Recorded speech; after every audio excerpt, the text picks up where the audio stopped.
Snowfall with ghosts and prayer flags. If each flake of snow were in fact a ghost, they would fall like this, slow eddy through frayed light. If sunlight fell in a string of prayer flags, fluttering through the tug of infinite wind, if the snow were the shreds of a waning moon, embodiment of memory and absence,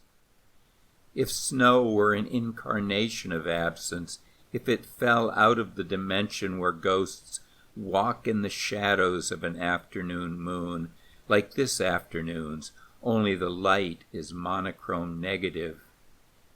If the wind scattering faded threads of the prayer flags sowed the seeds of 10,000 more prayer flags sprouting on bare branches in the absence of peach blossoms. If the voice of the wind were the same voice as the voice of a ghost you can't quite recall,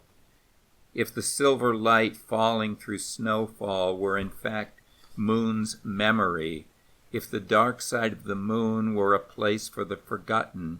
if prayer flags fell alongside the snow in patches of light,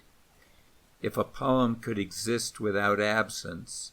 if the waning moon were itself a ghost, dissipating in the January wind,